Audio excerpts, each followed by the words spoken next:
కోట్ల రూపాయలు రోడ్లు వేసాం. R&B రోడ్లు అదనంగా ఉన్నాయి. ఇంకో పక్క 5,000 కోట్లతో కొప్పర్తి ఓర్వకల్ ఇండస్ట్రియల్ కారిడార్స్ కింద అవన్నీ ఇన్ఫ్రాస్ట్రక్చర్ తయారు చేస్తున్నాం. ఒక గ్రీన్ ఎనర్జీలో 44,000 కోట్ల రూపాయలు ఖర్చు పెడుతున్నాం.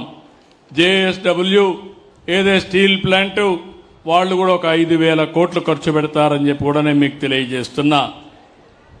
ఈ ప్రభుత్వం ఏ విధంగా ఆలోచిస్తున్నదానికి ఒక ఉదాహరణ, వృద్ధులకి, వికలాంగులకి, దివ్యాంగులకి మీ ఇంటి దగ్గరనే పింఛన్ ఇస్తున్నాం.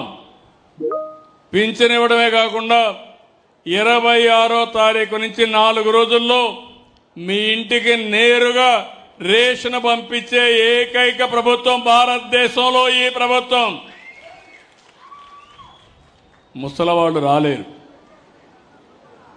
దివ్యాంగులు రాలేరు. అలాంటి వాళ్ళకి ఇబ్బంది కలిగించకూడదని ఇంటి దగ్గరే పింఛన్ ఇస్తున్నాం. ఇంటి దగ్గరనే ఎసెన్షియల్ కమాడిటీస్ కూడా, రేషన్ కూడా ఇంటి దగ్గరనే ఇస్తున్నామని చెప్పి నేను మీకు తెలియజేస్తున్నా. ఇలాంటి కార్యక్రమాలు చేసి ఈరోజు ఇంకో పక్కన ఇక్కడ చూస్తే దగ్గర ఇప్పుడే ఆదినారాయణ రెడ్డి గారు, భూపేష్ రెడ్డి గారు ఇక్కడ ఉన్నారు. ఇద్దరు కూడా నియోజకవర్గానికి బాగా పనిచేస్తున్నారు. ఒక ఆయన బీజేపీలో ఉన్నాడు, ఒక ఆయన తెలుగుదేశంలో ఉన్నాడు.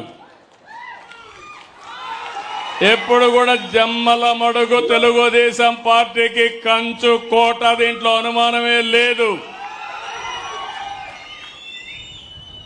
ఈరోజు తెలుగుదేశం, బీజేపీ, జనసేన కలిసి ఎన్డీఏలో ముందుకు పోతున్నాం. కేంద్రంలో నరేంద్ర మోడీ గారు, వారి ప్రభుత్వం మనం చేసే కార్యక్రమాలకు పూర్తిగా సహకరిస్తున్నారు.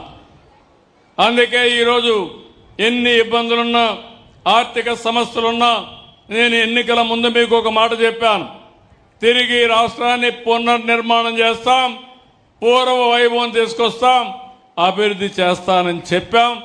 ఆ దిశగానే ముందుకు పోతున్నాం. ఇక్కడికి వచ్చినప్పుడు చైన్ ఆఫ్ ట్యాంక్స్ ఉన్నాయి, నీళ్లు వస్తున్నాయి, చెరువులకు నీళ్లు రావడం లేదు. ఒక 12 చెరువులకి ఒక లిఫ్ట్ ఇరిగేషన్ పెడితే 30 కోట్ల రూపాయలు ఖర్చు పెడితే అన్ని చెరువులకు నీళ్లు ఇవ్వచ్చని కోరాడు. తప్పకుండా శాంక్షన్ చేస్తాం. ఇంకో పక్కన జమ్మల మడుగు, ఎర్రగుంట్ల మున్సిపాలిటీలు ఉన్నాయి. ఒక 30 కోట్లు ఇస్తే డెవలప్మెంట్ అవుతుందని కోరాడు. అది కూడా శాంక్షన్ చేస్తున్నానని చెప్పి నేను మీకు తెలియజేస్తున్నా. గండేకోట రిజర్వాయర్ ముంపు బాధితులున్నారు. నేను ఇంత మునుపు ఒకసారి ఇచ్చాను, ఇంకా కొంత డబ్బులు పెండింగ్ ఉంది. వాళ్ళ బాధితుల యొక్క సమస్యని తొందరలోనే పరిష్కారం చేస్తా అని చెప్పి తెలియజేసుకుంటూ, ఈరోజు నేను ఇక్కడికి వచ్చినప్పుడు, గూడెం చెరువుకు వచ్చినప్పుడు ఒక అనుభూతి నాకు.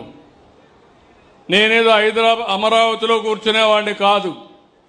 10 నిమిషాలు సమయం దొరికితే మీ సమస్య అర్థం చేసుకుని ఆ సమస్య పరిష్కారం చేయాలని ఆలోచించే వ్యక్తిని తప్ప, ఇంత మునుపంతా ఒక నాయకుడు వస్తే మీరు చూసేవాళ్ళు, ఎక్కడికక్కడ చెట్లన్నీ కొట్టేసేవాళ్ళు, అవునా కాదా?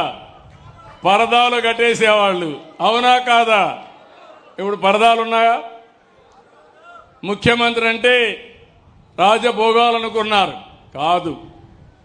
ముఖ్యమంత్రి కానీ, ప్రధానమంత్రి కానీ, మంత్రులు కానీ, ఎమ్మెల్యేలు కానీ ప్రజలకు సేవకులు తప్ప మేము పెత్తందారులు కానీ కాదని మరొక్కసారి విజ్ఞప్తి చేస్తున్నా. మీకు అందుబాటులో మేము ఉండాలి, సేవాభావం మాలో ఉండాలి, అనునిత్యం మిమ్మల్ని గురించి ఆలోచించాలి, మీ బాగోగులు చూడాలి, మీ కష్టాలు చూడాలి.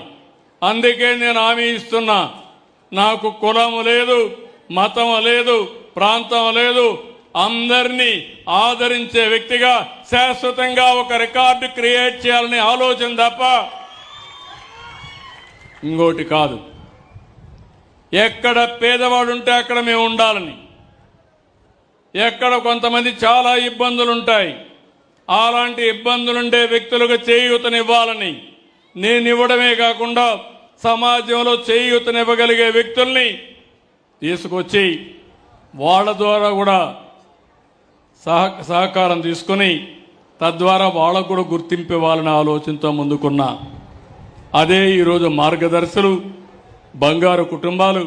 ఒక్క నిమిషం వాళ్ళు కూడా ఒక విషయం చెప్తారు. ఒక కుటుంబాన్ని ఇది ఒక ఉద్యమంగా తీసుకెళ్తున్నా. రేపు 5వ తారీఖు మళ్ళా ఒకసారి మీటింగ్ పెట్టుకున్నా.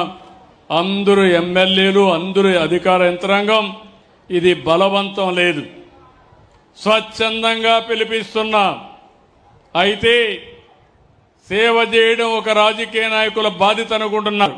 కాదు, సమాజం వల్ల పైకొచ్చాం, ప్రజల వల్ల పైకొచ్చాం. ఆ ప్రజలు నాకు ఓటేశారు, నేను ముఖ్యమంత్రి అయ్యాను. ఆ ప్రజల వల్ల మీరు కూడా పైకొచ్చారంటే దానికి కారణం ప్రజలు కట్టే పన్నులతో స్కూల్ నడిపాం, హాస్పిటల్ నడిపాం, అభివృద్ధి చేశాం. అవి ఉన్నాయి కాబట్టి కొంతమంది మనం పైకి వచ్చాం. కానీ కొంతమంది ఇంకా పైకి రాలా. మనం వాళ్ళలో కొంత తెలివితేటలతో ఉన్నాం, మనకు అవకాశాలు వచ్చాయి, అవకాశాలను అందిపుచ్చుకున్నాం.